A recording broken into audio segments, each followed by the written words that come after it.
Hello,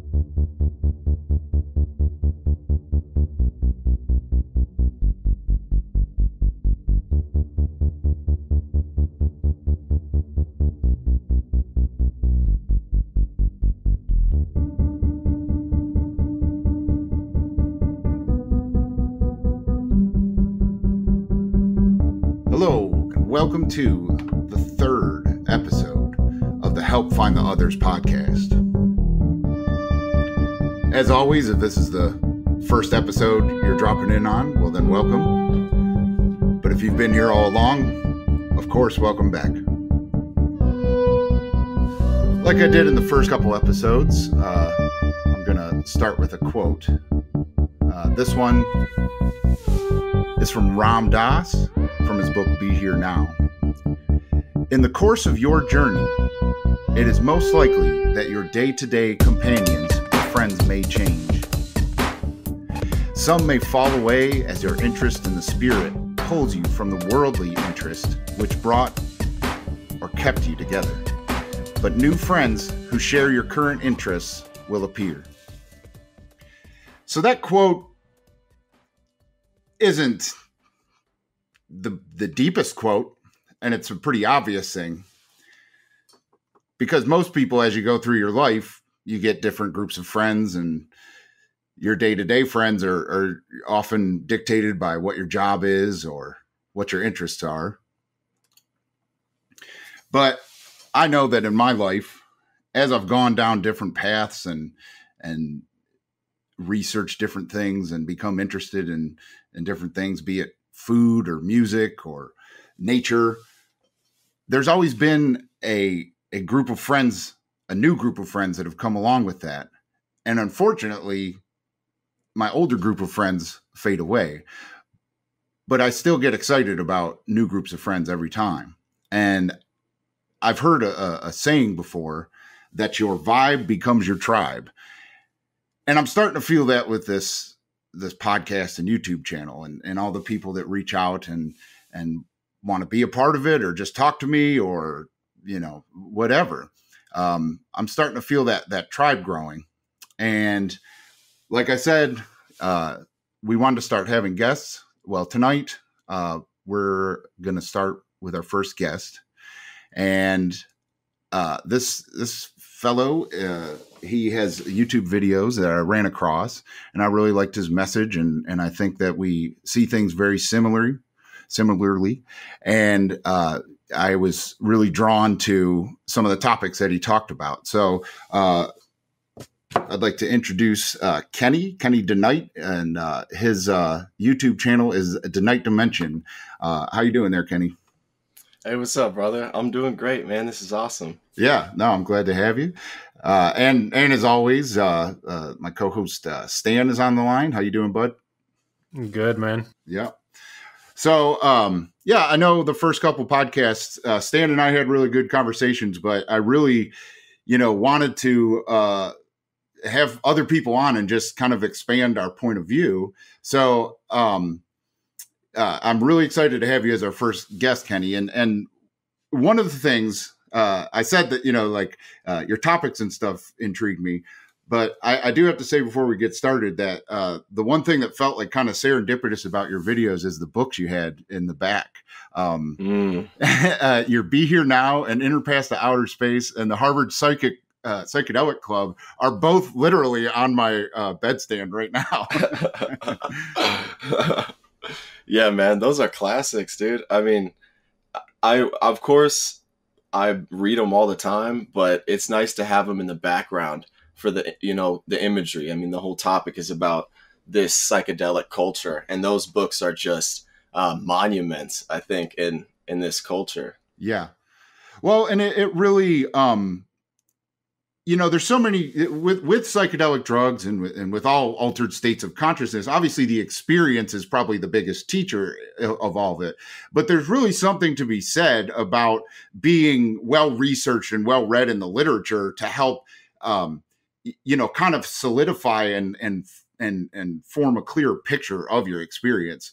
Yeah, I agree 100%. Because the whole entire struggle with all these experiences is that we sort of have them within our own minds. Hmm. And there's always that, I guess, conflict that am I the only one? You know, just like your podcast is find the others, because we all have this individual experience. And I feel like throughout history, it's always been this way.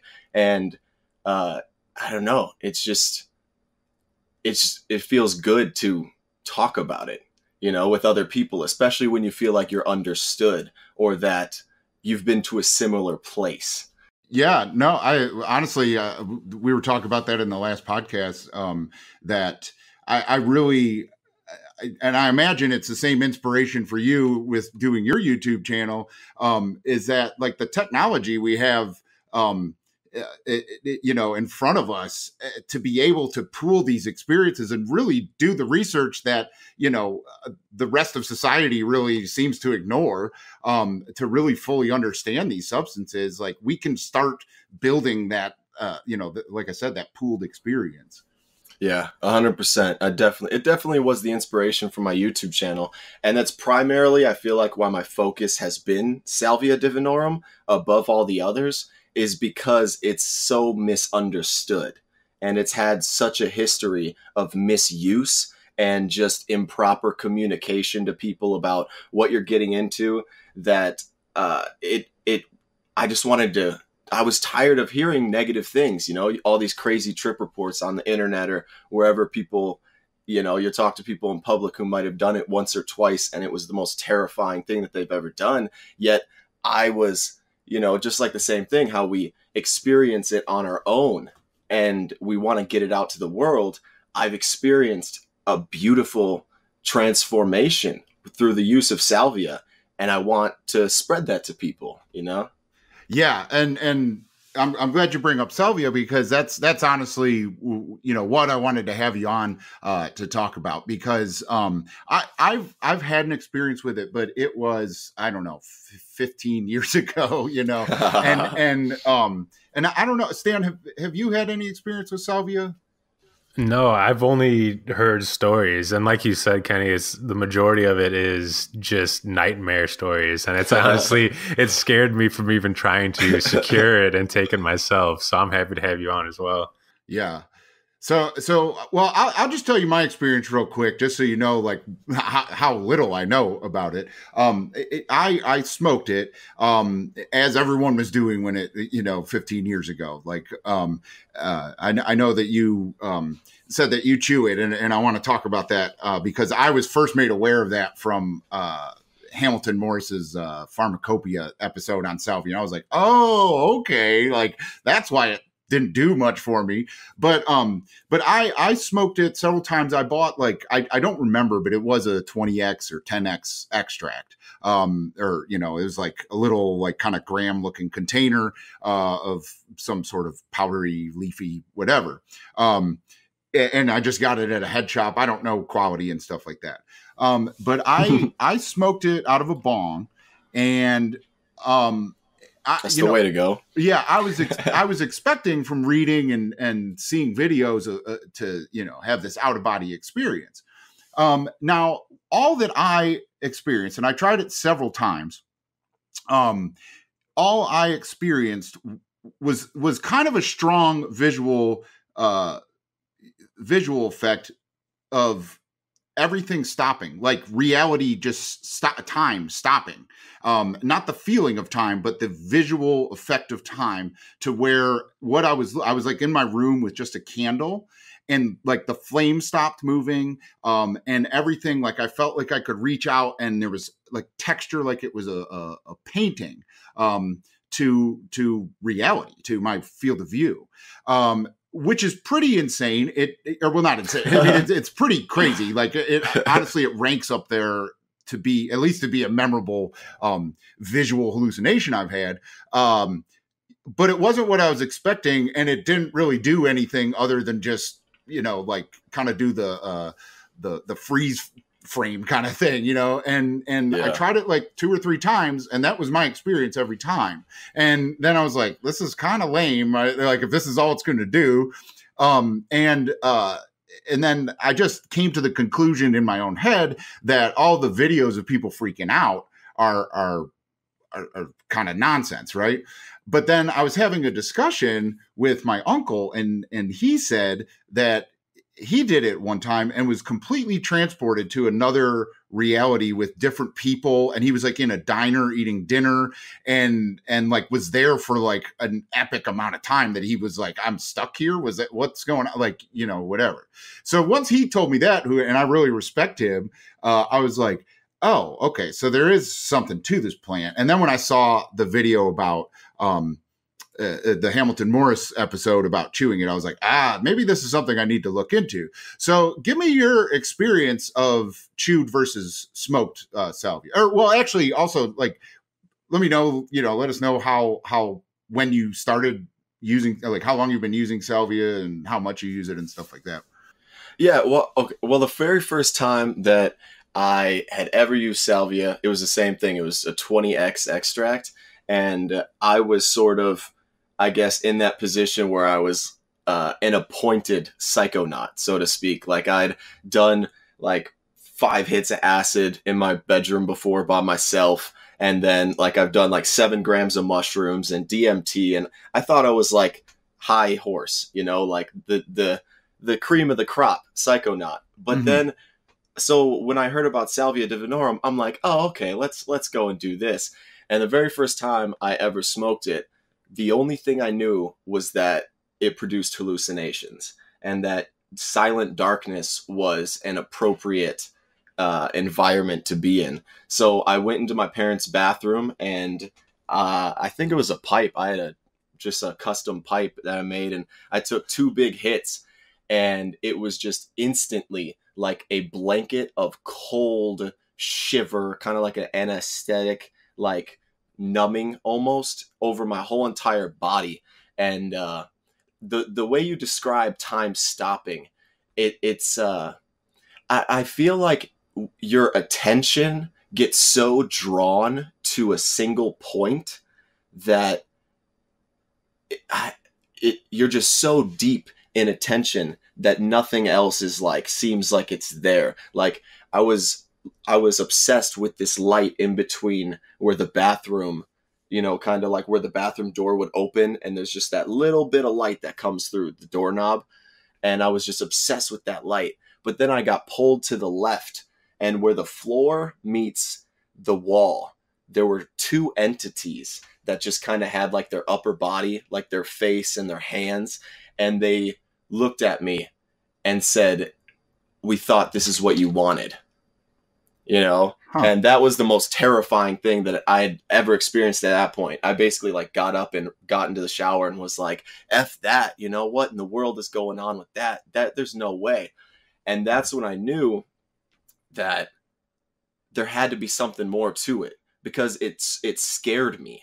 Yeah. Like none of these other psychedelics, I kind of got like, I guess, cocky with them, but this very much scared me out of my ego, so to speak. And that just started the process, because that's kind of the situation I feel like I am in now, where my focus is salvia instead of these other things, because it's just getting me straight to the point.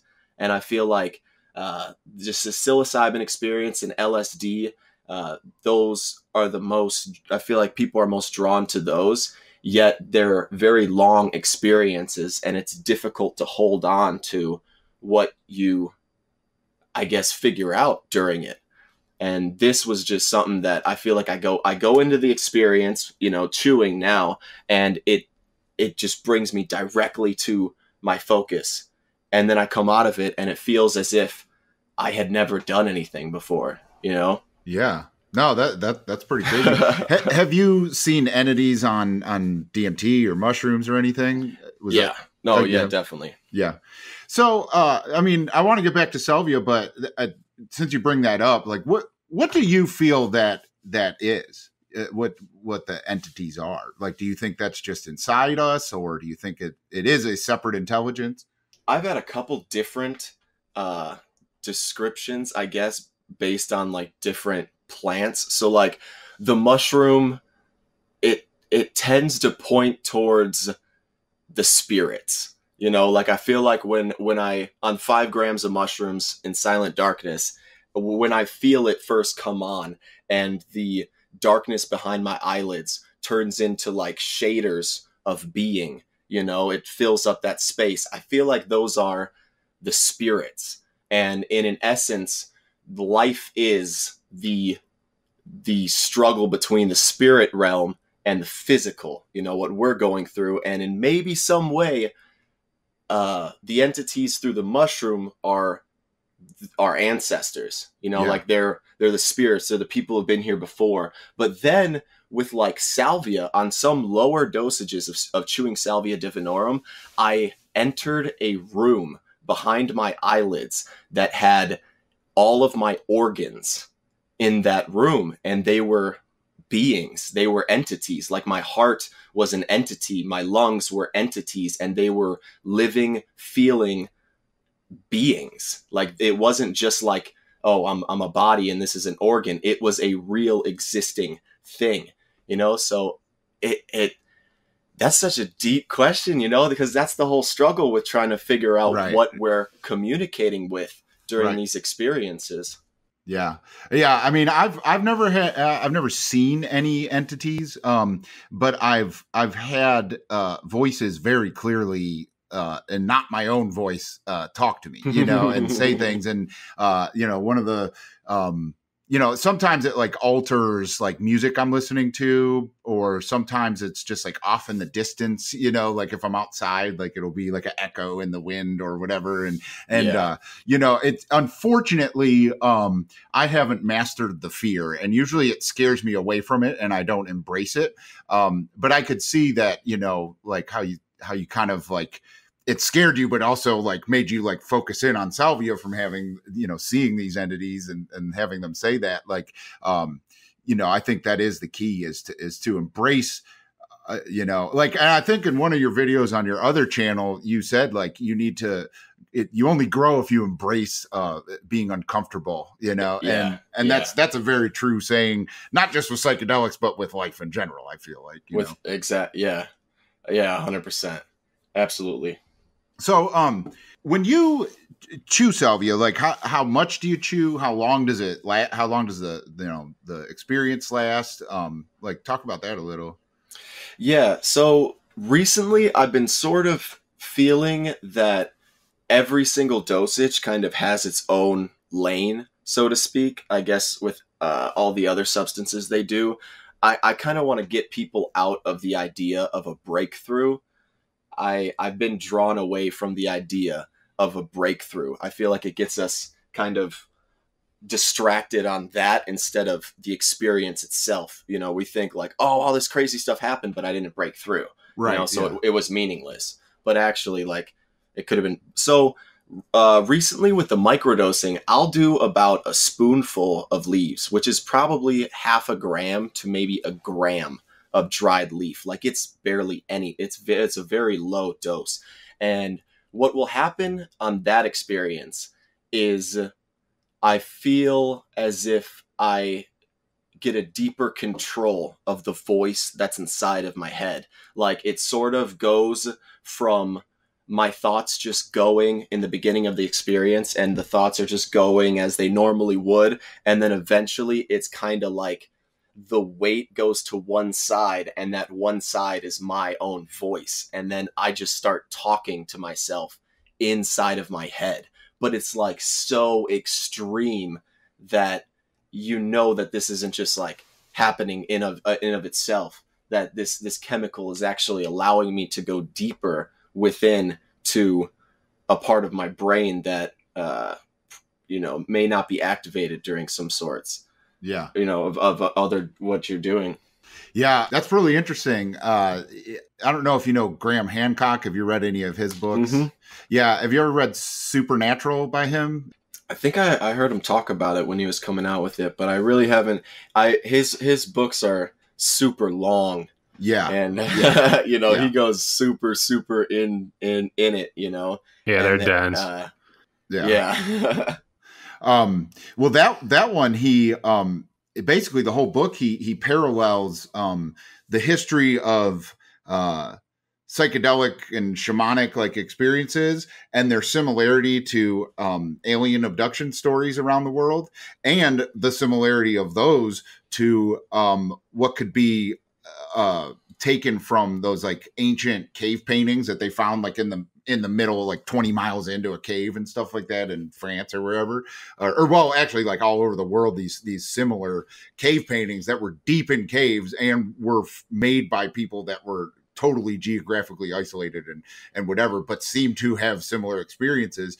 And it like he kind of like makes a parallel that the psychedelic experience of psychic surgery and like kind of like the thing you were saying about seeing your organs in a room but behind your eyes and stuff like that, that like some of the cave paintings can be or could be, like you could take from them that's what the person was trying to convey, was that they had that experience back then, like, and how did that happen? How did they get in the cave? All these other questions where it's like, whoa, but he also talks about the effect of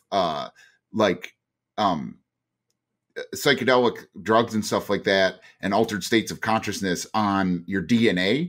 And he puts forth all these other like people that have wrote about it's possible that these substances and being put in that state can like turn on parts of your brain that allow you to actually move your consciousness throughout the rest of your like body and your biomechanical systems and stuff like that. And like you could like actually see your DNA and your what's going on in your molecules and in your cells and stuff like that. It's pretty crazy.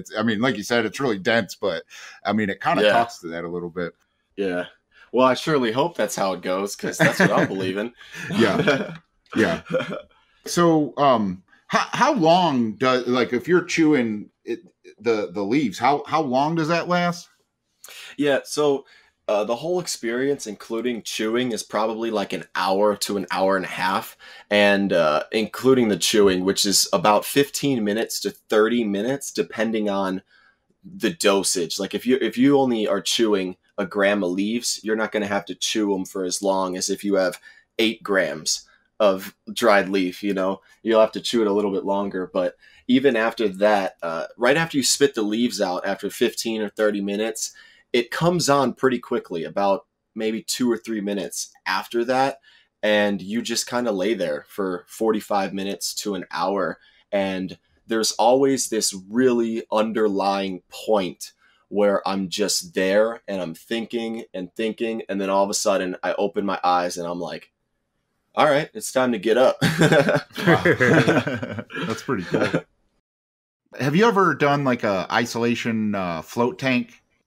No, but I definitely would be interested in doing that. Yeah, I've become kind of hooked on them. I wish I could afford to have one in my house, because I'd start every day with it. But I have like a membership at the loft here, and I go once a month, and it's pretty awesome. But I was thinking that with the the strong experience to how short the duration is would actually be perfect for that, to like, to just be chewing it as you're getting ready to go in. And when you feel it like starting, like get in the tank and to be able to like, get, the relaxing nature of the float to just help. It's like supreme silent darkness, Yeah, no, definitely. Yeah. Especially with Salvia divinorum, because it works on such heavy parts of the body.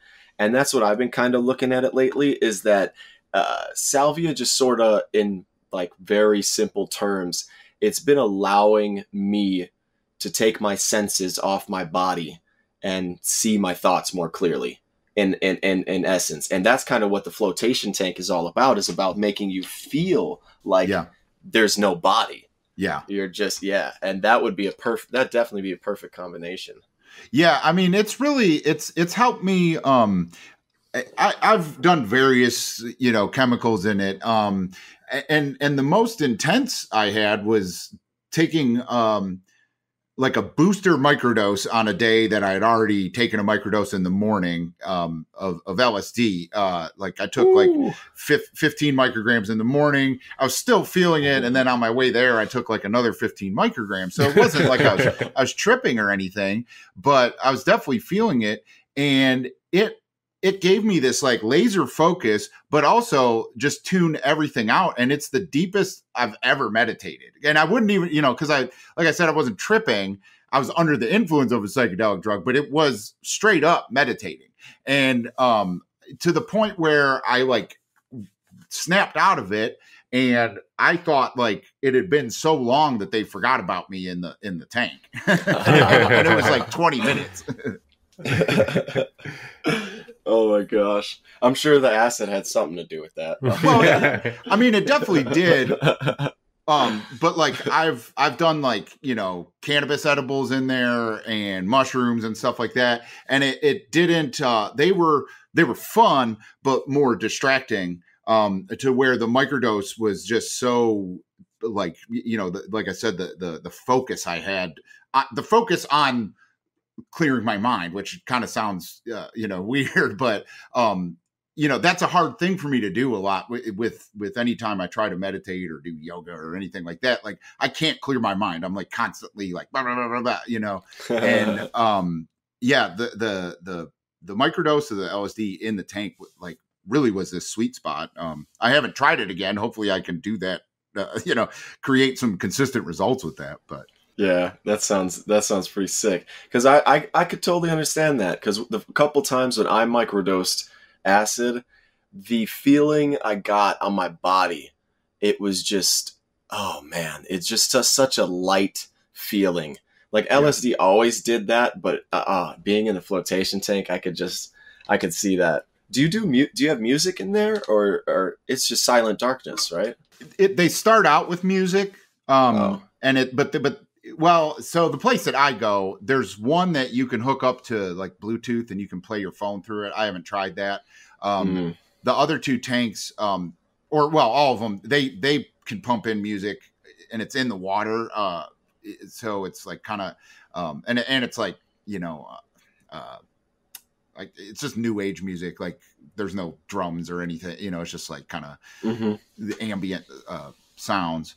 And they do that for like 10 minutes at the start and then 10 minutes at the end. So, it's ending. Cause otherwise like you get woke up by like the filter turning on and that would suck. But yeah, and one time I had them, I was like, hey, can you put the music on the whole time? And they were like, yeah, that's fine. And I didn't like that. Like I've come to really feel comfortable in the silence in there.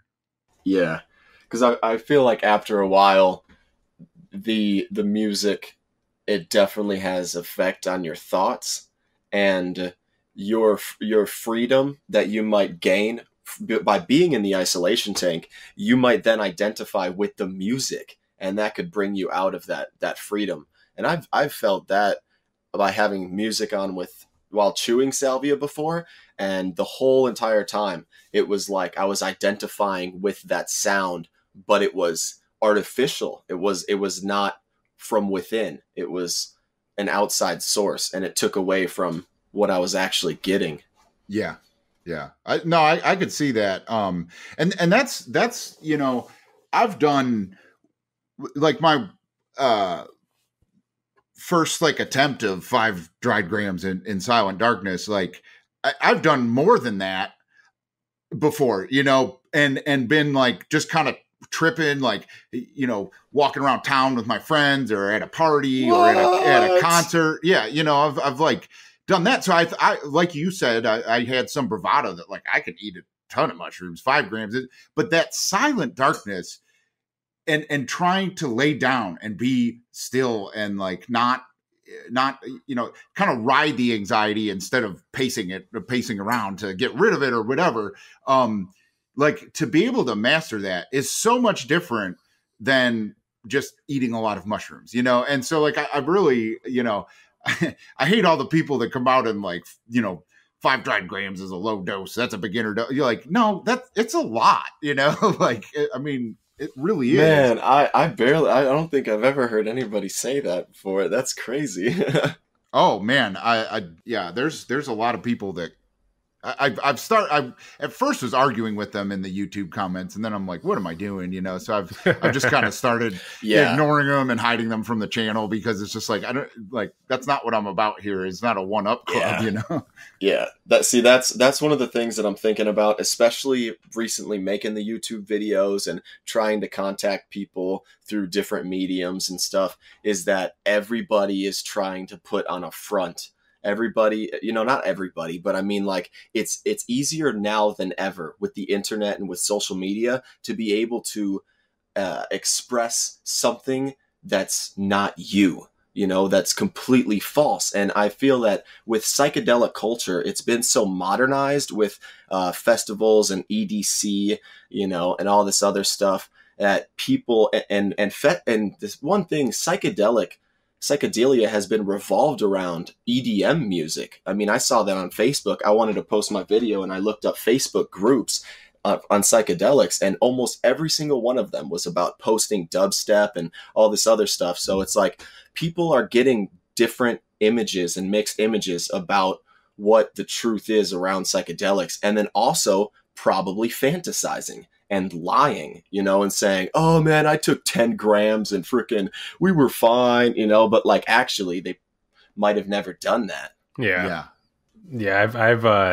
I've heard of that many a time. We used to work a few months ago, I used to work at a float tank place, and which is pretty sweet. I mean, I had you know, you get to float for free whenever you want. But so that was definitely a nice perk, but the people that came in and the people that shared stories, it's not that I hate being judgmental, and, you know, it's more of a calling a person's bluff type situation than being judgmental. When I hear somebody's story about some crazy dose they've taken, or, you know, just something just so abnormally extreme that it's hard to believe, you know, and it's just it's almost just to, you can feel that this person's uncomfortable and they're just trying to fit into the culture that surrounds the float industry, you know? So yeah, but dude, when you explain the sensations that you feel while microdosing salvia, you pretty much explained identical to what a float tank experience is, even to the time. Like, you're like, it's just an hour, and then by the end of it, you're like, you wake up and you're like, all right, time to start the day, you know? That's pretty much like identical. It's crazy that you're basically you're floating for free too, man. You know. Hey, I have to freaking chew on nasty leaves for like 20 minutes. You just get to float in some water. No, yeah, it's cool though. I feel like it's just because I feel like our species, because we're connected to the spirit world so closely, and the earth and all these plants, is that we have an inherent drive to recreate these experiences without even maybe having the knowledge of them. I mean, we're just a thrill-seeking species, and now there's like light therapy. I think Hamilton had a video about that, with like healing yourself with light, and then there's binaural beats, so the healing with sound, and then the taking away, the holotropic breathing too. Yeah, yeah. There's a lot of that, like well, he talks about that in that Supernatural book too, that it's all like there's different paths to that space. Mm-hmm. You know. Yeah. And then all of them, I don't know where I seen it. I don't know. It might have been a quote from one of the shamans who work with salvia, but he said that they would use salvia when the mushroom was out of season, and that it brought them to the same place. Yeah. And I found that very interesting, because I feel like in essence, all of these things sort of bring us to that similar space. Yeah, I've actually held that same belief for a while now, is you can enter, the same realm with the majority of the psychedelic shit. You could even eat, you know, a high potency like marijuana edible and reach some of those realms. Granted, it won't be as profound, but still the eating of I really think it's the eating of something compared to the smoking of something is just a whole nother world with how it breaks down in your internal. Yeah. Yeah. See, I actually was thinking really deeply into that about salvia, is that maybe why it becomes so nonsense, I guess, at like the high extracts, is because we're burning everything within the plant, and we might be burning other chemicals that aren't being absorbed when I'm chewing it. And, and even just thinking about that while I'm saying it, I mean, you're chewing the plant, you're just getting all the goodness and juice from it. But if you're burning, you're inhaling everything that was in it, all of that. And I mean, even from the beginning in the history of salvia use, they said that smoking it was to burn the gods and that you would be punished, maybe not in that exact lines, but yeah.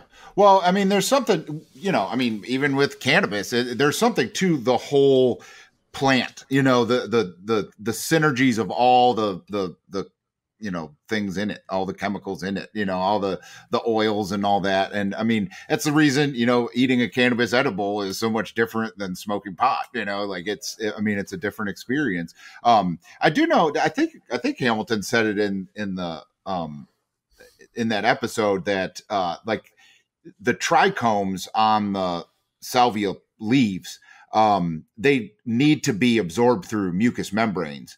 And that's why chewing it is even more effective than if you made a tea and drank it. Cause I think like the first night that he was visiting that shaman, he did the tea and didn't get anything.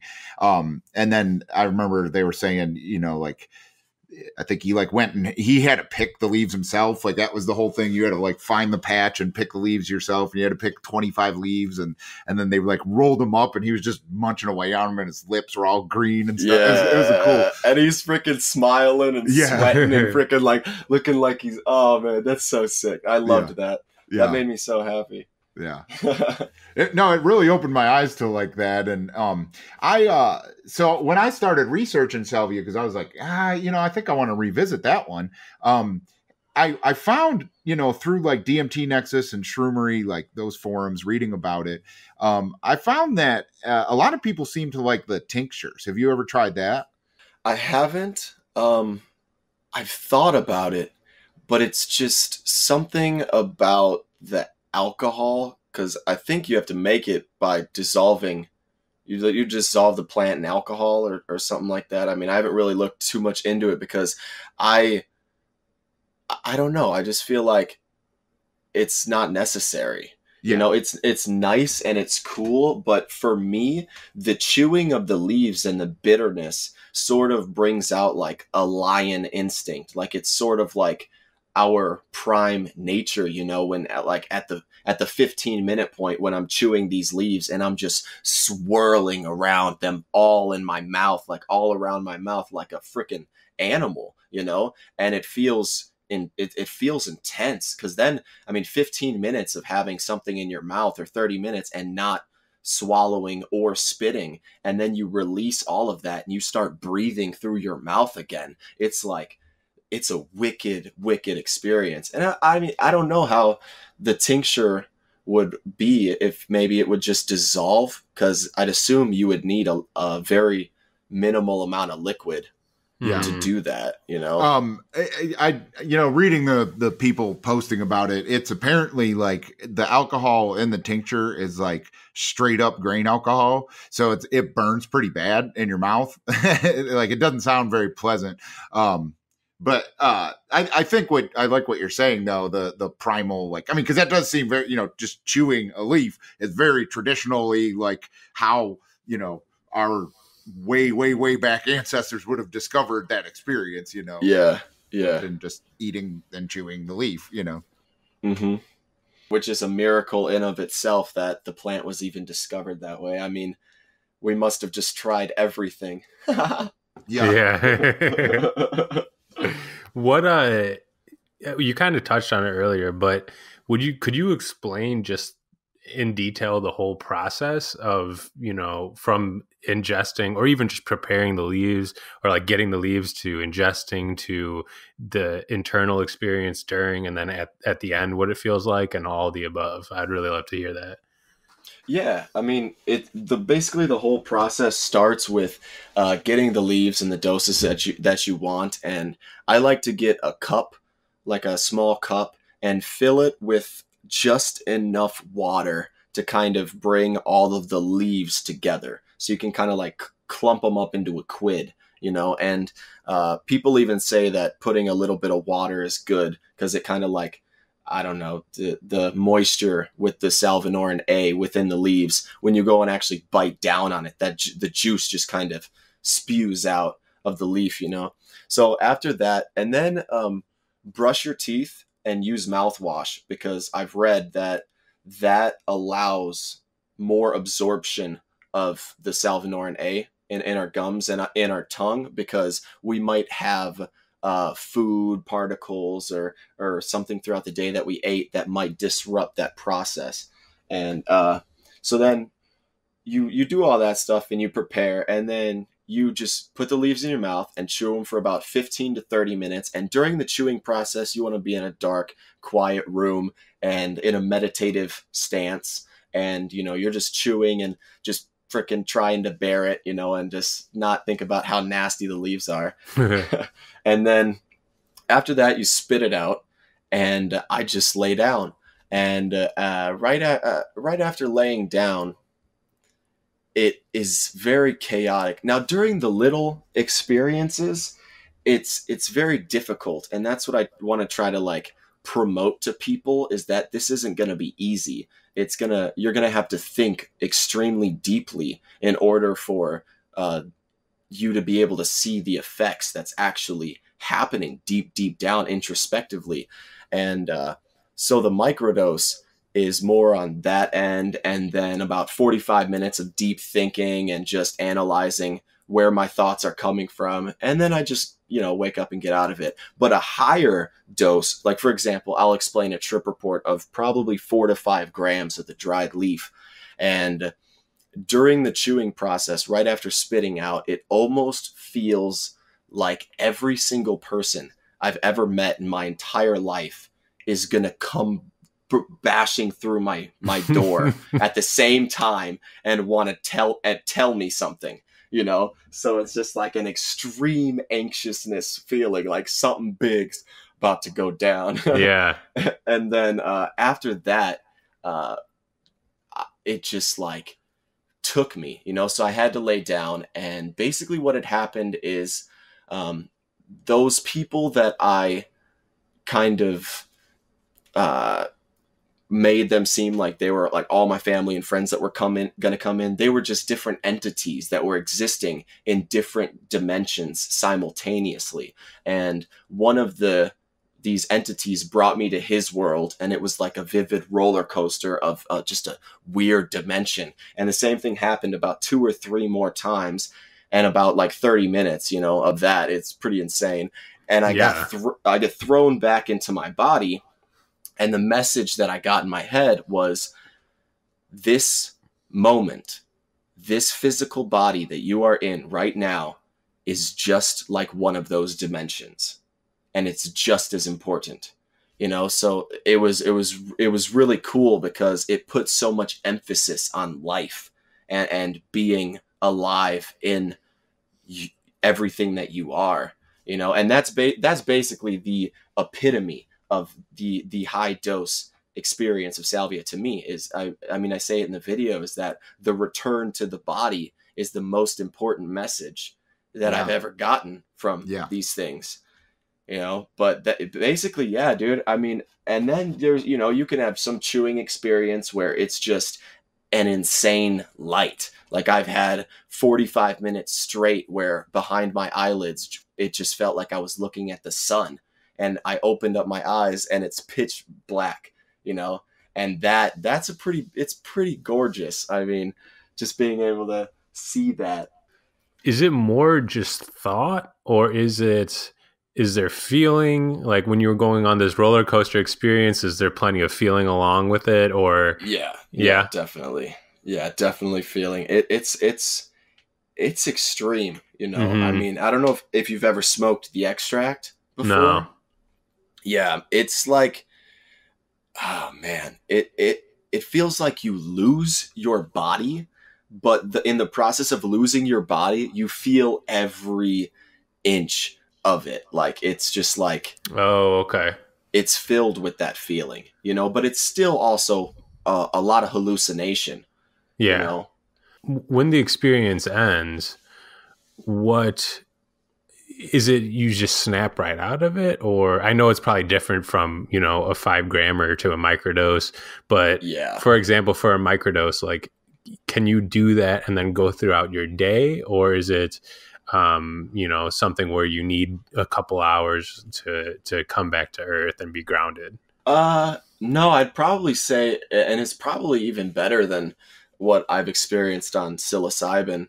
I mean, I haven't really had too much experience with microdosing LSD, but with psilocybin, I feel like it lasts just the whole day.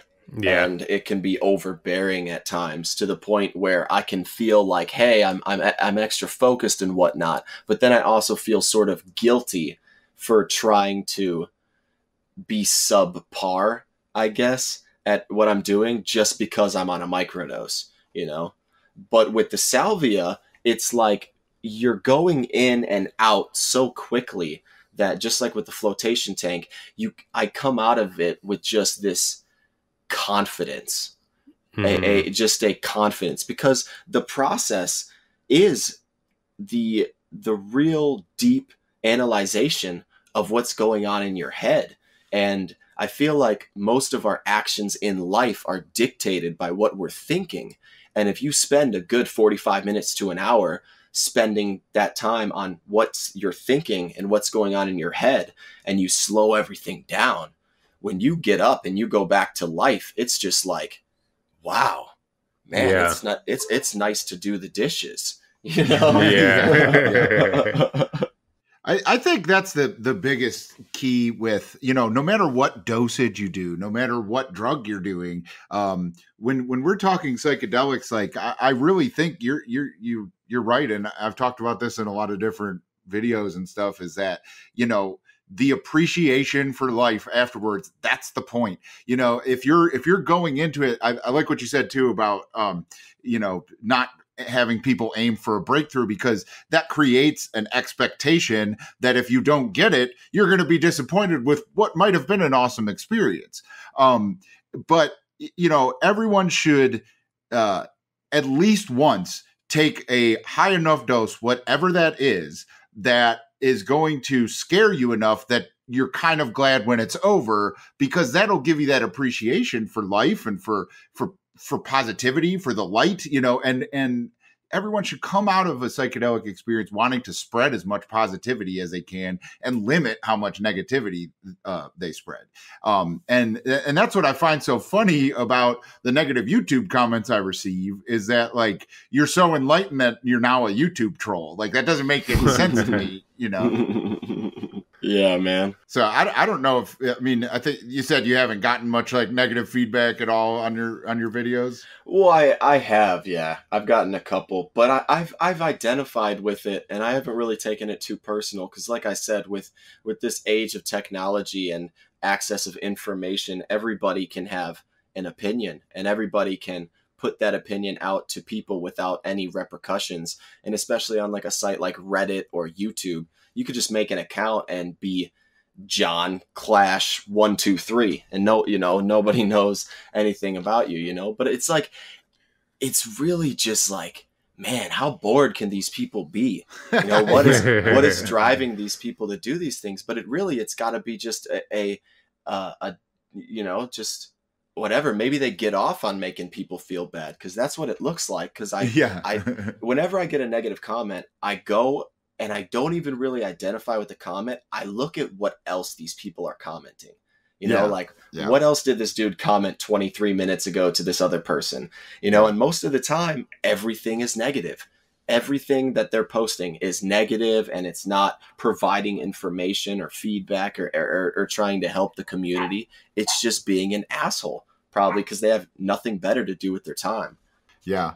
I mean, and it sucks, because I want to, especially in this culture, in the psychedelic culture, I want to believe that psychedelics cure humanity of that, but it's like apparently that's just, you know, that it's just a numbers game, and you know, whenever you're on the internet, it doesn't matter if they're psychonauts or not. There's going to be a certain percentage that are assholes like that, I guess. I don't know. Yeah. And to me, it makes me feel good because it means there's less competition, you know, with people who are actually trying to do good. And that means people like me and you guys who are actually trying to have a positive impact. You know, eventually it's going to be known, you know? Yeah. Yeah. So I'm not sure if you know, Kenny, but the FDA just approved today psilocybin trials. Yeah. Yeah. So that's very exciting. And I was just wondering, like, what do you see like a clinical purpose or like a clinical cause for salvia? Or what do you see? 100%. What do you see with it going future as everybody seems to be opening their mind more to, like you said, like a thrilling experience or something that brings more to life than the everyday reality? Yeah, 100%. Recently, I mean, they're looking with salvia because salvia operates on the K-opioid receptor, and I don't know if you've ever like looked into that part, but it's really connected to a lot of like parts of our brain that are responsible for addiction and anxiety and depression, you know. So I feel like those are three of the biggest, maybe like some of the issues that we're facing right now. Yeah, like some of the biggest issues. I mean, because depression and anxiety are being put off as a dis-ease when really it's an emotion. It's something that we all will feel throughout our life, and that it is there for us to learn, and yet we're being medicated away from that, and it's causing more damage. And I feel like because salvia has such a powerful impact on those parts of the brain, that it's going to be very easy to try to bring that out to the clinical. And that's like my main thing right now. I really want to get out into the state, and I want to talk to people about salvia to be used like that, because I mean, in Nevada, salvia is legal. So I could pretty much get away with almost anything here. You know, I could walk up to the courts and smoke it out on the streets. And I mean, I don't know if I could really do that, but, but yeah, man, I'm totally like 100% for it. And I want to push it more and more and more and more, because I've experienced with it myself. I feel like sometimes the deepest psychedelic seekers can be the most troubled, or, you know, most depressed, because we've seen this vision of what can be, yet we are overwhelmed with the circumstances that we're facing. And it's a wide gap in between that. Yeah. And I feel a lot of people skip or don't place a high priority on like the integration process, and that can really give you a bad view on life just because you had this amazing experience and you're not willing to do anything about it other than keep it within yourself, you know, which, you know, isn't the best. But I definitely agree. And the reason why I asked that is because, you know, there's a ton of people that I think come to psychedelics because they don't want to trust, you know, big pharma, or that's just a trend word, I guess. But, you know, medications from over the counter medications, or they don't want to trust another person telling them what they're doing wrong, or, you know, something like that. And there's a large population of people, I feel, that come to shrooms or come to, you know, various psychedelics with the hopes that it will cure their anxiety or their depression, or, you know, come to grasps with it at least. I think that, you know, as far as like the future of the, you know, clinical, or, well, not even clinical, but like the therapeutic, the breakthrough therapy or whatever they just, you know, the FDA said that mushrooms are, I think like you're going to see like what we've talked about, like integration centers and stuff like that, you know, like these kind of, because it's a breakthrough therapy, it's also going to be, you know, an alternative therapy, and you're going to be able to have a mushroom experience in like some sort of like Zen center or, you know, whatever, not in a doctor's office where it's very clinical and stuff like that. And I think that lends to the natural nature of mushrooms, that, you know, this is it grows naturally. Nobody's done anything to it. We don't need to make, you know, a pill or anything like that. This is just what it is. And I think salvia can play into that. And also the fact that it's already legal in a lot of places. Like I think that there's less like hurdles to jump to make it a you know, a therapeutic vessel. Yeah, exactly. And that's why, because dude, I was obsessed with psilocybin. Psilocybin was my number one, and primarily probably now I've identified it as my obsession with Terrence McKenna, probably too. Absolutely, yeah. But like it just seemed like, damn, that 5 gram experience really just, it brings you to a place, you know. Yeah. No, I'm the same way. I mean, we've had the same path here, because it's like, you know, I definitely got into like, I don't know if you ever listened to Kalindi IE on YouTube and Facebook and stuff like that. He does like, I mean, 30 to 40 grams at a time. And I mean, talks about just insane shit, like these interdimensional time crystals and stuff. And like, I can't discredit what he's saying. That's insane. I'm never going to have the balls to eat that much mushrooms, you know? And 5 grams blew my mind compared to, you know, like I said, higher dosages that I had done. And it's all about, you know, your intent as well. And how much you can let go and how much you want to let go. If you don't want to let go or don't know you should, you know, 10 grams might not take you to where 5 grams does. And you know, I was the same way, where I did that a couple times and then was like good with it, and then moved on, like kind of how you moved on to salvia and whatever. Like, you know, it's like, I don't know. I know I will take 5 grams and probably more mushrooms again, but it's just, I don't know if I'm at the point in my life right now where I would gain anything from it. And there's still a little like fear there. So like, I'm afraid I would drag that into the experience. Fear is always good though. Oh, I know.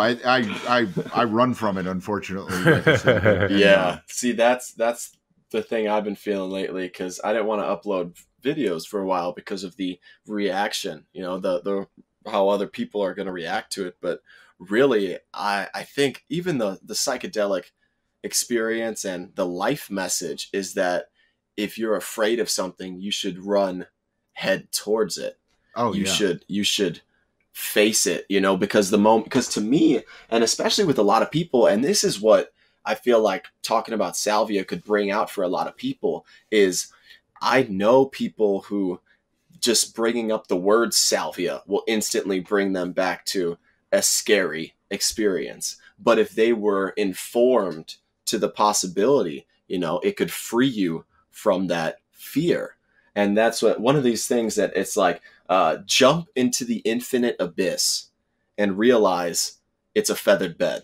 Oh yeah. You know, that there was nothing to worry about in the first place. Yeah. And you know, that's part of the thing is I go into these experiences knowing that. But unfortunately I get so much anxiety on the come up that I tend to be like, oh man, I'm going to have a bad trip. Oh man, I'm going to have a bad trip. Oh man, I'm going to have a bad trip. And then I end up having a bad trip because I spent, you know, I spent 20 minutes convincing myself I was going to. The one thing I've found that's been like my, almost like a scuba tank for my mushroom experiences, is nitrous. Have you ever messed with that and combined that with psychedelics at all? Not combining, but I've definitely had my fair share.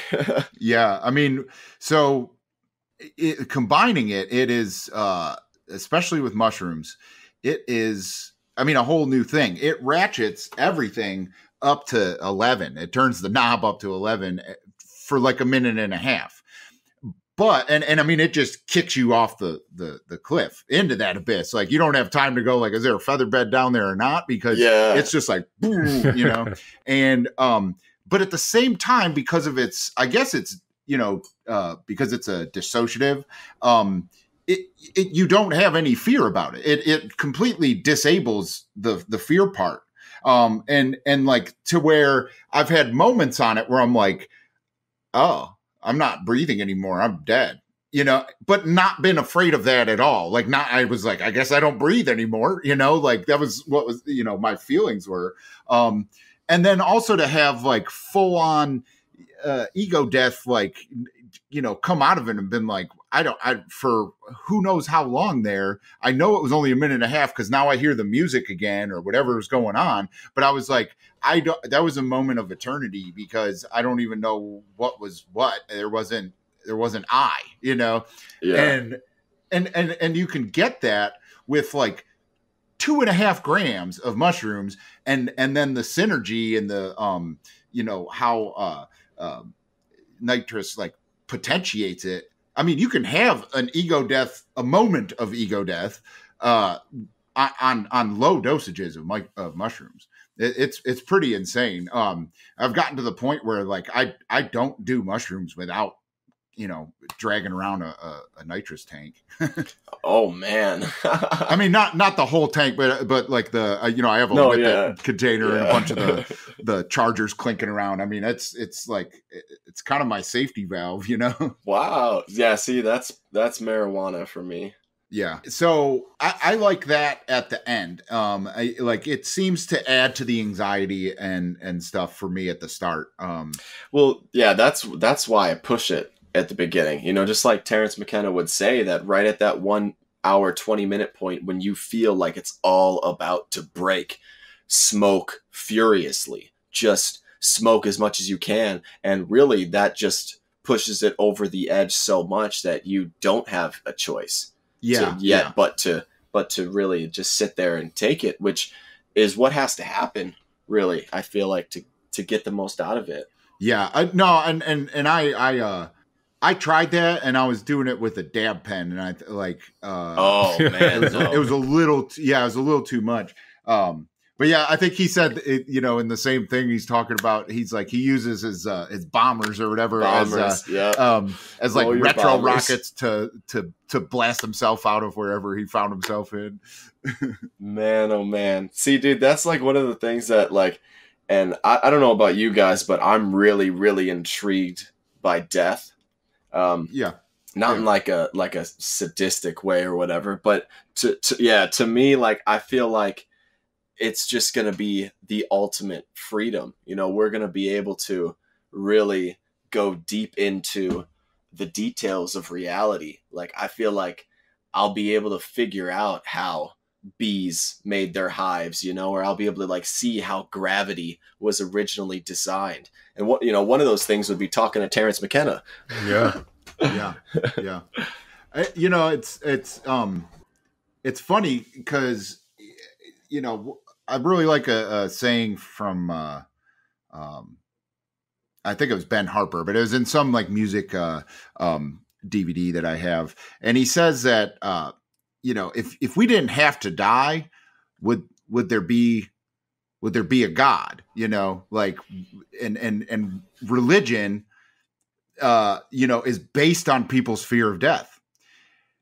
And it's funny because I feel like the psychedelic culture is based on people's interest in death and like the, wanting to know what happens, but being like, I think what this book says is bullshit though. But like, like, cause I feel like with psychedelics, you kind of, you're experiencing a little bit of the afterlife and being able to come back and understand it, like, so many DMT trip reports are so similar to someone that had a, their heart stopped during surgery and stuff like that. Yeah. Yeah. 100%. Definitely. What was your going to DMT? You said you've taken it. What was your experience like? I've never dabbled with that. Well, I've had 2 experiences with DMT, and the first time, I didn't really like break through, so to speak, but it was just very odd, very comforting, and just peculiar. We were outside and I took a big hit and I sat there and it just like, you know, circle vision, I guess, like globe vision kind of turned on or whatever, where it felt like I was zoomed out, but everything was like, I don't know, extra detail or whatever. And I forgot I had hands. Like during the experience, I forgot that I had hands, and that was, you know. But see, DMT, it's just really difficult to explain. Mm-hmm. I feel like it might be even more difficult to explain for me than salvia, because the mushroom to me is DMT, you know, as much as ayahuasca is DMT. I mean, because you know what I'm talking about, right? Yeah, I think so. Yeah, because the chemical breakdown for psilocybin is 4-phosphorylloxy and dimethyltryptamine. Yeah. Which means that dimethyltryptamine is in like it's one of the main ingredients in psilocybin mushrooms. And then the whole process of ayahuasca is about bringing DMT into be able to be consumed orally, you know.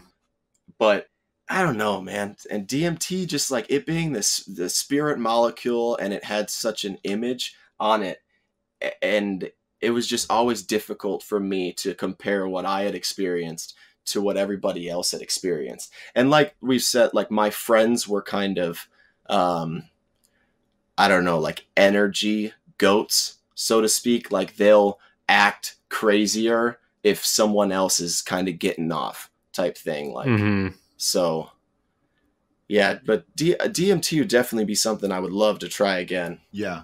I've never messed with it, but you know, I definitely would. I would definitely try ayahuasca too. I don't know. I feel weird about like the idea of like, you know, all these Americans like paying $10,000 to go to some retreat in Ecuador and like whatever, Yeah. You know, like I feel just weird being that. Like I would feel like I'm intruding on like this ancient culture that like, you know, I don't know. Psychedelic tourism doesn't interest me personally. I'm not shitting on anyone that does that. But I'm really hoping that, you know, as it's picking up steam and like popularity and stuff like that, you know, I'm hoping that like finds its way to the States, you know, that there becomes ayahuasca retreats here and stuff like that. Yeah. Did you hear about that death that happened recently at one? Well, yeah. And it was like I follow cryptocurrency a lot, and it was a guy that was like kind of a crypto millionaire, and Really? So it was like I saw it on both fronts. I saw it in my drug feeds and my crypto feeds. But he was so what happened? So here's the thing. From what I've read, is he wasn't at an ayahuasca retreat. He was at a Iboga retreat, which can actually kill you. That it wasn't. Yeah, it's like the media picked it up as ayahuasca, but he was hooked on opiates, and he was going to a Iboga retreat to try and get off of opiates. And you know, from what I've seen of Iboga is like the goal of the shaman or the person giving it to you is to give you just enough to where you're about to die and then stop. So yeah. Yeah, that and going through withdrawals. Well, that too. Yeah. You know, you're at a retreat going through withdrawals and you're taking a drug that can literally stop you from breathing, you know. And man. Yeah, I mean that plant in the area where it's native to, the locals or whatever, they call it the plant that lets you talk to the dead. And that's, you know, I mean, from what I've seen people talk about, like it's a super duper strong psychedelic, but not in a fun way. And that's kind of what makes it, you know, so that people can quit their addictions and stuff like that, is it fucking scares you straight almost, you know? Yeah. Yeah, I could totally understand that. Yeah. But I mean, also, you know, if there has been any actual like ayahuasca deaths, like I would attribute that to someone not prepared and not taking it seriously and going to the jungle. and you know, like, I mean, if my fat white ass went to the jungle, like, there's a possibility I could die before I even got to take ayahuasca, you know, or get malaria or something, you know, like, so, you know, it's like with the deaths that are reported from Kratom or anything like that. Like, you got to look at the whole picture of how they died, you know, and that's what I've gotten from digging deep on that story about the guy dying on ayahuasca. I think the more tragic thing of the story is that he had like 100,000 Bitcoin that no one can get at right now. So. Oh my gosh. Oh man, dude, crypto's pretty interesting. Yeah. You got that YouTube video. I think I watched like a little bit of it, but I was just trying to go through all your videos and check them out. But I did see that one. Yeah. So basically what I talk about in that video is that my interest in crypto started like kind of like 6 months before it blew up. And I was on like, I don't know, maybe 2 grams of mushrooms and just like kind of meditating and just like, I think I was listening to music and I think I was listening to Pink Floyd and Money came on. And it like kind of just sent my visuals in, like I had like closed eye visuals. They were kind of faint, not, you know, not too much. But then like they just started like going from like, you know, designs to like actual like the like a globe. And then I just started having all these thoughts about like evolution of like humanity and society and stuff like that. And I was like watching like, you know, like sped up evolution of humanity over the earth. And because I think because that Money song was playing in the background, even though I wasn't really paying attention to it, I started like seeing how economies grew. And then like trade routes, you know, influence like the movement of people. And, you know, we've always chased resources and we've always chased value. You know, humanity started in Africa, but it moved out of there because of, you know, chasing, you know, animals to eat or, you know, whatever. And so I just saw like this like connection. And then I was like, you know, as I'm seeing all like humanity be connected over time, I was like, man, it looks like a web. And then like the internet kicked into my like thought process. And I'm like, oh my God, the internet is like connecting us like crazy. And it's connected our communication and stuff like that. But now it's completely connected our commerce. Like, you know, stores are going out of business because everyone buys stuff online or whatever. And then, you know, I started like kind of thinking about,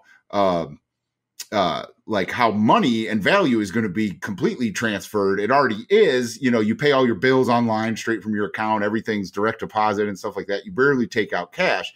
And I started having all these thoughts. And then all of a sudden I snapped out of it and I was like, Bitcoin. And I like, it just popped in my head. And I knew about it, but I hadn't researched it one bit until that point, you know? And then, so I started researching Bitcoin and cryptocurrency and reading more about it. And that's when like Ethereum was starting to like really catch on. And so like, as I was like asking, you know, people questions on forums and stuff like that, everyone was like, just buy Ethereum and just, you know, buy whatever you can and buy it every day. And I took that advice for, or buy it every week, he said. And I took that advice for like a month or two. And then like all of a sudden it just boom, it blew up. And I was like, holy shit. Like I had this total like premonition about it. And then, so I just like really got into it, but I started thinking about it. And it's like at the same time as Bitcoin was rising in power and stuff like that, like one of the only things that people buy, like, don't listen to what people say. Like people trade crypto. But very few people buy anything with Bitcoin or crypto other than drugs. Like it's one of the only things that you can, without a doubt, buy with crypto. And I was like, you know, but that's only helping spread, you know, like LSD and mushrooms and stuff like that. All these things you can buy on the dark web. MDMA and LSD are probably the biggest beneficiaries of this, like, this new thing of crypto. And I think we're going to see cryptocurrency and psychedelics rise in lockstep. You know, you're starting to see in the mainstream media more and more articles about both topics, and it's becoming cool to talk about both topics, to where before it was like you're kind of a weirdo if you're into either of those things. And you know, I don't know if that's the, you know, can be defined as a synergy between crypto and psychedelics, but it's definitely there, you know, that they're both helping each other. And I think that the psychedelic community can embrace psychedelics, you know, because we as psychonauts crave freedom of thought. Like we don't want society and stuff to tell us the way it is. We want freedom of thought. We want decentralized thought, you know. Well, cryptocurrency is a decentralized economy, is what it aims to be. It's totally manipulated, and fucking the whole trading of it, and the you know, it kind of sucks at its face value. But what it will become is a decentralized economy, and that goes hand in hand with decentralized like thought and decentralized community, which I think psychedelics are helping establish. Yeah, definitely. That got me thinking that like the whole entire idea, you know, is in the beginning, you either get into psychedelics is because somebody around has it, or you've heard something about it and you're interested in trying to see what else is out there. And in some sense, that's sort of what cryptocurrency is doing, because in my opinion, I feel like it's not even like about investing in cryptocurrency, but understanding what the whole entire project is. And it's offering, like you said, a new form, you know, a new medium basically for our transactions. What'd you say? Decentralized economy. Yeah, 100%. And also, when I first got into crypto, because I was paying attention to it right after it Bitcoin boosted up to like 18,000, and I was watching Ripple the most. Ripple was like my number one, just because I was thinking about day trading, and Ripple just fluctuated from like 50 cents to like 80 cents and then like 49 to 70. I'm like, oh shit, like this one's crazy. But to me, it got me so interested in business and in investing. And it was deeper than just me trying to like play with the market on crypto, but actually look into the stock market and other form of investment and real estate and other things. And I feel like that, you know, it's the same thing with psychedelics, is that we have an experience and we come out of it and we see potential. Yeah. Like we see the potential for what's possible. Yeah, it gives you a new perspective, and you know, yeah, just like psychedelics give you a new perspective on life and elements of your life. I'm the same way. Like I never paid attention to any investment shit, and then I've gotten like an MBA's worth of financial education from, you know, a year and a half of I mean, it's insane. Like I can have a conversation about, you know, how the IMF, you know, the monetary fund and stuff like that, how they fuck with like currency valuation around the world, you know, and it's like, Jesus Christ, I didn't know what any of this shit meant fucking 2 years ago. You know, and I think the biggest lesson I learned is with crypto investing is to you know, curb your greed, and so that, and like you said, that it like you have to really look past all that to the core like principles of what it's trying to do, because you know, one Bitcoin will always equal one Bitcoin. We often so get caught up on what it values against the dollar because we want to make money off of it, you know, and like everyone, you know, when it was doing well and I was talking about it, people were like, you know, hey, if I put like 3,000 in, do you think that'll double in like a month? And it's like, I don't know, like what, like that's not why I'm in it, you know, but you get caught up with all of that, you know, and like I missed a point to like have enough money to like start a business and buy a car and get out of debt and all these things. And I was like, no, it's just going to keep going up in value or whatever. And I listened to that greed part and I lost out because of that, where like I should have been like, the future's bright, but everyone's freaking out about this. I should cash out while everyone's freaking out and buy in when everyone thinks it's not going to do anything. Yeah. So that was a hard lesson to learn, but I definitely that's what I was learned going it. to say. It's a lesson learned, but actually when the .com like bubble crashed, I think like Warren Buffett, or like one of the crazy rich guys right now, he got out of it before the bubble bursted. And he said, somebody asked him like, how did you get out, on time with all of your investments? And he said it was because he was getting his shoes shined, and the person that was shining his shoes was talking to him about, you should probably get some Yahoo stock.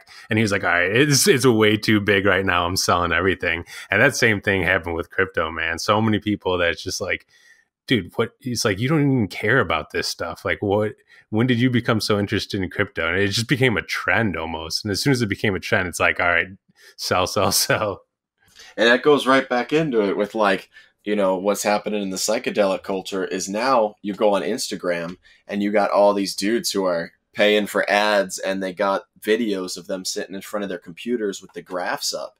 And it's like, yo, are you actually making a living, or are you fantasizing this thing, because now we can front off as anything, and people are just picking it up and being like, oh, you're just going to be instantly successful if you invest in cryptocurrency. But it's like, it just doesn't happen. You have to intellectually look at the market and look at the way that it's going. Like, it's so much more than, like, people saw that big burst when it went from like 6K or something to like 18K in like a couple months. I think it was like, that was the big burst that it had. And because dude, like, it's the same thing with everything in life, is that I feel like everybody's always trying to look for the easiest way out, look for the simplest way to do it, and don't get me wrong, simplicity is a great thing, and a lot of great things happen from simplicity. But now it's like the truth has to come out, like the truth has to be simple. Like the truth shouldn't be hard to understand. Yeah, well, and for the most part, it's just hard work and dedication, or you could get lucky. Consistency. Yeah, consistency. You can easily get lucky. You can win, the $1.6 billion lottery, but your chances of that are so slim. Bro, oh my God, I gotta say this real quick. Do you guys know who Grant Cardone is? I do not. No. Okay, he basically, he's worth like 500 million. He made all of his riches off of investing in real estate apartments, and he made a joke about that. And he was like, did I buy a lotto ticket? Damn right, I bought a lotto ticket, because you got a better chance of winning $1.8 billion in the lotto than you ever do of making that in real life. I was like, damn, that's so true. Yeah, but going on with the topic, with like everybody just hopping on a trend and trying to find the easy way out. I even see it with, I've talked about this before, but I even see it with the psychedelic culture on YouTube and on other social medias. I try to stay off of everything, but whenever I'm, how like Google fixes your algorithm to pop up things about psychedelics or whatever, and it's just a ton of people with like overly nice produced quality videos, and it seems like they don't even know the topic at hand, or they just paraphrase people's trip reports, or it's not a discussion forum where I feel like it should be, and instead it's somebody just jamming their ideas down your throat about psychedelics. And I think that's just, it goes along the same lines of people just trying to find the easy way, or trying to get subscribers, or trying to get ad money, or, it's weird how that works. Yeah. But I mean, up until that point where we start to get into a field where other people like that are present, our presence will be the sort of deciding factor, because that's what my whole thing is. Like, I just want to get out into the community. Like, I just want to go and talk to people. I want to actually sit down and like really like what we're doing right now. This is what I want to be doing, is actually talking with other people, because that's how you actually figure out what is going on in the world. I mean, you guys are in the world, you know, and so am I. And we're all experiencing this life and going through it. And yeah, man, hopefully the truth wins out in the end, you know, but even if it doesn't, we can help as many people as possible, because that's just so important, and it feels good. Like, I can't breathe. Like, I've been thinking lately about like what I want to do with my life. You know, I'm 23 years old, and like, I'm good at all these things. Like, I can play guitar and sing and rap and dance and do all this bullshit, but which is beautiful stuff, you know, but it's like, what do I really want to do in the world, you know? And I want to do this, you know, and actually go out in the community and try to make a difference, because I can't breathe when I'm just sitting in my trailer with all these ideas that I have. It does no good if it's stuck in our minds. We have to put it out there. Yeah. Well, and I think too, you know, having discussions like this, even though, you know, we're in 3 different states. Yeah. Like, and to have discussions like this is so much more human than just being on a message board, you know, because that's where, you know, most discussions take place, and they turn into, you know, misunderstanding the tone of what people are saying, and almost always lead to, you know, verbal spats. Like, you know, on Shroomery, like, I don't know if you guys have ever gotten on there, but it's like, if you're asking any questions about dosage or growing or anything like that, like, it doesn't take more than 2 or 3 comments for it to just turn into everyone calling you a noob and like, like shit on you, you know. And it's like, if there was, you know, a discussion about it, people probably wouldn't be dicks as quick. You know, if there's the human tone and inflection and emotions in a conversation, then that, you know, don't exist in message board and Facebook posts. Yeah, you know? I feel like this form of media, particularly podcasts, are a very happy medium between getting everything from, you know, MSNBC, NBC, you know, mainstream media, and what you just said, forum posts, or like, you know, where you don't 4chan or something where you don't even know if the person's lying or just fucking with you. You know, this is like the agreeable happy medium that is very approachable. And I think that's why, you know, this media is very important, just because somebody that wants education on something, you know, that there aren't university courses on, will probably, using their intelligence, will go towards something like this compared to, you know, one of those other routes.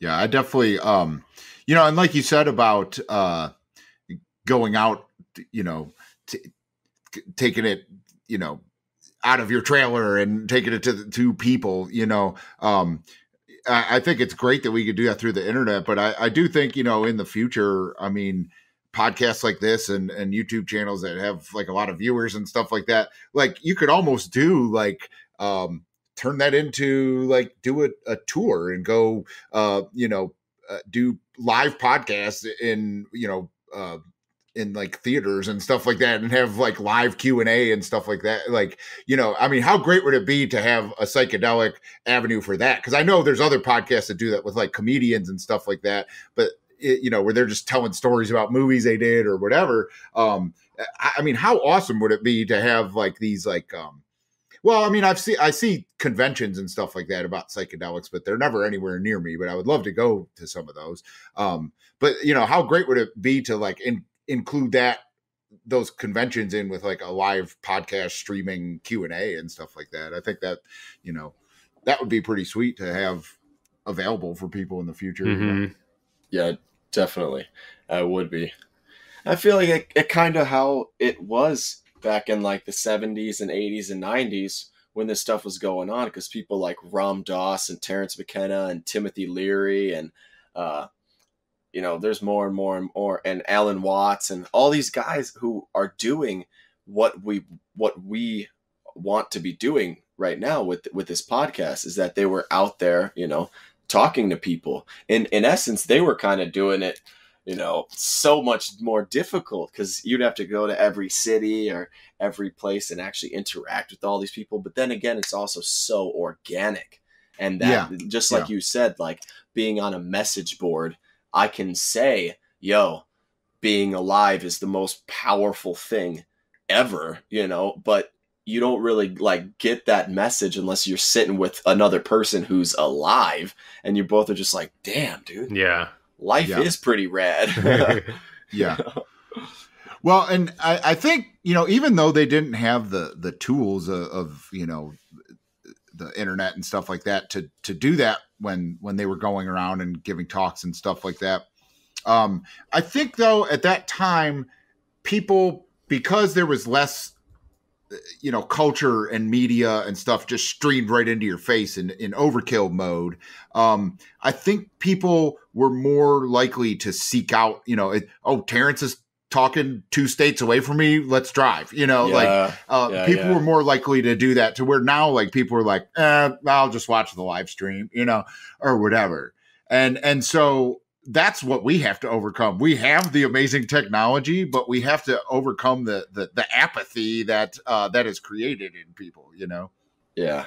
So it's equal, man. It's always been equal. Like this universal law, it has some sort of equal playing field. Yeah, the balance. You know, it's fair, you know, because back in the day, if you wanted to get like your music big or something, you'd have to go everywhere, and then you got to get your song on the radio, and then you got to, you know, do that, and all that's really hard, but you wouldn't have as much competition as now, where if you upload a track on SoundCloud, there's hundreds of, maybe not that much, but there's millions of people who are doing that every day, every second. You know, I think I read this, maybe it was a YouTube fact, but it was like 40,000 hours of YouTube content are put out like every hour or something like that. Like, it's a crazy amount of content that's being created. And that's one thing that was a powerful quote that I came up with, which is that the demand for entertainment and informative content will never be fulfilled. Mm-hmm. The demand for this content will never, ever be fulfilled, because the majority of people are consuming material versus creating it. So that opens up like the field for you and I, and like all of us who are trying to do it, that more people are going to be sitting there and scrolling and consuming the material than actually creating it. So it is a bigger field, but then again, I really believe in the truth. I really believe if we express our truth, and if we really believe in what we're saying and what we're doing, it's gonna work. Yeah. You know? Yeah. Yeah. No, I never plan on, you know, telling a fake trip report or anything like that. Like, you know, like we were saying that some people do, like, that blows my mind. Why would you even do that other than, you know, being an attention whore or something like that? I don't even know, you know, like there, I've seen a couple comments, you know, on my 5 gram report where someone's like, you know, bullshit, I bet this guy's never even done drugs. And I think I comment, I'm like, yeah, you got me, I'm a cop. You know, like, why would I go through a whole 40-minute story? That's nonsense, you know? But yeah, I mean, you're right though. I think, like a Terrence quote, that nature loves courage. I think nature also loves truth. I mean, it's often not the quickest path, but it's always the right path, you know? Well, I was going to bring up something about when Timothy Leary and, you know, all of them were talking in the 70s, 80s. It was almost like a form of podcast without the recording, you know, and they were basically the first wave. You know, there's people talking about it before and people experiencing it before, but in regards to like Western culture, they were one of the first waves, and it's almost like the second wave is coming and we're definitely a part of it. But going on about truth and, you know, the universe respecting and honoring truth, and you saying that you're just trying to figure out, you know, what you're trying to do at 23, and, you know, what your lasting impact here is going to be, kind of situation. I'm definitely in the similar shoes, and I was just wondering, like, what has psychedelics shown you about yourself, if you don't mind me asking, or about the process of even just figuring out what you want your lasting impact to be? What has it shown you so far, and the process that you go through to go through those layers of the onion, you know? Dang. If you don't mind me asking you. Bro, well, I mean, psychedelics have shown me that I know everything and also that I know nothing. Mm-hmm. You know, and it's one of the hardest things to face, I feel like, especially with the journey of it, is that in the beginning you are just you're just you get so many thoughts about these experiences that it can really influence you to be a certain way. And I've just realized like you can always be kinder, you can always be more humble, and you can always go deeper. There's no one single answer for anything, and there never will be. And if you are looking for one explanation, you will never find it, because I was obsessed with finding the answer. You know, like that's all I would ask the entities when I would get into these deep trips is, what is the secret to life? You know, what is the answer to all of this? You know, why are we here? Why are we experiencing these things? And the psychedelics just really shown me throughout that whole process that there's no definition. There just isn't. And that if there is a definition, it's that you create it, and that you are the author. You know, if there's any answer to it, it's that you're an individual, and that you alone is the most powerful thing. And once we all understand that as individuals, the world will heal itself. You know, but yeah, probably that's the most important thing, is that the psychedelics will show you that you know everything and you know nothing. So you better come up with some sort of theory that's going to keep you sane or else you're going to lose it. Yeah. I'd say for me, like, kind of, you know, as far as how psychedelics have helped me figure out what I want to do and what my path would be, I think what's important is they've changed that question for me, in that I no longer, because I mean I'm almost 37 and I still don't know what I want to be when I grow up, you know, like I'm unemployed, you know, so but like they've changed the question to where I no longer wonder what I'm going to be. I wonder who I'm going to be. Like who I am as a person is more important to me than like what my, you know, physical, like the place I'm taking up in society, like that, you know, it's the way you react to whatever situation you are handed is more important than the situation itself. Yeah. And that's definitely, I mean, it's a life lesson, but it's definitely what the past couple years of psychedelic usage and, you know, with a clear intent and with, responsible usage, it's definitely one of the lessons that I've learned from all the craziness. Yeah. I seem to fixate on, you know, an occupation that is going to be something I master, or, you know, the perfect route, or like you said, Kenny, just the answer for yourself. And it's just, that'll always lead you down the wrong path almost. And the challenge for me, at least, is knowing when you're in that state of chasing after something that's not there, and then working out of that state and getting back to like the Zen, you know, letting everything flow state. I don't know if you guys have that challenge at all.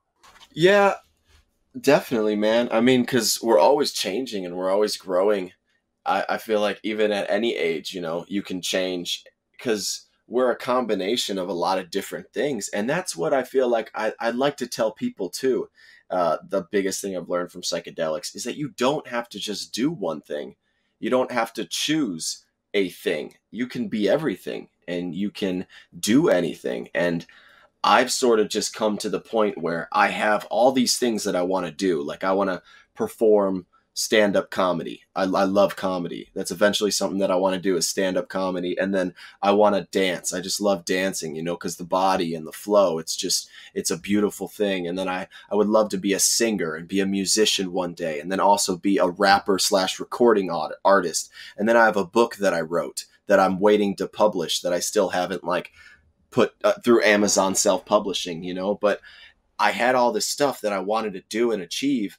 And in the course of that, I did nothing because I was trying to decide on one. Mm-hmm. And that was the problem, was making the decision. And instead of trying to decide on one, I decided I'm going to do everything, and that I'm going to choose one thing and focus on it 100%. And it's going to free up room for everything else that I want to do in life. And just like you were saying about how it's no longer like what is the answer, but who am I gonna be? And I feel like it even goes deeper than that as to who do you want to be? You know, what kind of legacy do you want to leave? Who do you actually want to become in this life? And that to me has become so prominent, because it's like, really, who do I want to be? Because I can do it all, you know, and we all can. We all have that power. And especially societies, you know, with the way the schooling system is, and just the way that the whole entire world kind of documents it, is that you need to have an occupation. Like you're either a plumber, or you're a garbage man, or you're a doctor, or you're an actor, or you're a musician. It's just like, I'm just human and I want to do what I love, you know? No, I hate, you know, when you're at, you know, some party or something like that, like the common like greeting of like, so what do you do? You know, and it's like, if you're like, well, I play guitar and, you know, whatever, like they're always like a professional, be like, oh no, I also work at a brewery or whatever. You know, it's like, like, I hate that's immediately what we, you know, that's right after hello is what do you do, you know? Yeah. Yeah. See, that's what is another important thing for us to be doing with what that we're doing is and that's what I want to do with Salvia primarily right now, is creating a common language for people to be able to communicate about these things. Because that's really all we're lacking, is a common language. That's why we walk up to people and it's just like, oh, how's it going? You know, weather's nice. All right, I'll catch you later. You know, it's because we all don't have a common language. And I mean, even down deeper into like culture and different cultures that have evolved over time, there's Chinese, there's French, there's English. English was previously Latin and all this others, you know, and Hebrew and like language and communication has really evolved. And that's another thing that I really, really want to focus on, even deeper than Salvia, is the fact that language is just as important as anything else. The words that we're saying and the way that we're organizing thought is an art. It's not something that we should play around with. And I even go deeper than that. And during some of my experiences with really deep psilocybin and salvia recently, is that I can notice how the moment I think a word or the moment I say a word, it instantly changes my DNA. It changes the atoms inside of my body. And it's like you were saying about the vibe. Your vibe attracts your tribe, and your vibe is basically all of your combined thoughts and energies about what's happening. Yeah, it's all energy, you know. I mean, everything is like I can't shake the scientist in me that believes everything is just matter and energy. But psychedelics have shown me that there's also spirit, and that's a total like separate force of nature that we, you know, science doesn't accept, because we don't have the instruments to observe that data. But that's kind of what I think like psychedelics do, is they turn your brain into the instrument that can observe that data, and so it's all about energy, like and you can't separate energy from matter and spirit. And so like that's why your one quote where you said when you were chewing that you heard that the only that the moment, this moment is the only thing that's physical. Like, oh, that makes so much sense to me on a spiritual level, but also on a scientific level. Like that can explain, everything. Yeah, that really touched me when I saw that video you posted about that, because I was like, God, that's and it's so crazy. Yeah, I mean, it's so crazy that that just came to you or just popped in your head like that, like that. Yeah. It's such a key thing to remember, not only in a psychedelic state, but in your life too, because I know, like, as a parent, I get so frustrated with my kids, like when they're being dickheads and stuff like that. But like, I the only time I enjoy that is when I stop and I'm like, well, I'm just gonna be goofy with them, and whatever. And like, who cares if we're late to whatever bullshit we're going to, like, and just kind of enjoy the moment. And then we all do great, Yeah. And it's an important, it's one reason I love the Be Here Now book. It's one of my favorite books because like you could just sit down and just turn it to whatever page and like, it's not a read it all the way through. It's not, and it really kind of lends it to that, like whatever you turn it to, that's the moment you're going to be being introspective about, so it's, that's kind of why, I started with that quote too, not just because it was in your video and everything, but like that book and like, what you had said about being in the moment and everything. I felt that was kind of a good intent to have coming into the podcast. But unfortunately, guys, it's getting pretty late here in Ohio. Hey, man. And we've been talking for a while, and it's been awesome. And Kenny, you're definitely welcome back anytime on the podcast. Heck yeah, dude. I know this isn't the last time we'll talk. So, again, for anyone listening, if you're still stuck through this whole thing, Kenny's go through all your YouTube channels if you want to give a plug. Well, the main one's Denight Dimension. You can just YouTube search Denight Dimension. I have another YouTube channel that was sort of my idea for other content, like my music or my dance, and that's the Day Night Cycle. But they're pretty much inactive channels. It was like an experiment, like I got you. Do little snippets on there and just see how it works and stuff. But yeah. Denight Dimension is my main channel. Awesome. And man, we'll definitely have you back on. And for anyone that's wanting to be a guest, I've gotten a lot of responses. We've got a bunch of people lined up. I'm just going to kind of go through my emails and stuff. But remember to hit us up at Help Find the Others at protonmail.com. And Stan, can you go over that number again that people can call? Yeah, definitely go ahead and leave us a voicemail, or go ahead and text us if you're afraid of the call for some reason. The number is 567-233-1335. Just leave us a line, tell us a story, give us a topic to talk about. We'll play it on the show. And we'll throw it in the podcast. All right, awesome. So thanks again, Kenny, for coming on, and as always, thank you, Stan. And I think we're all helping find the others. So see you guys. See ya.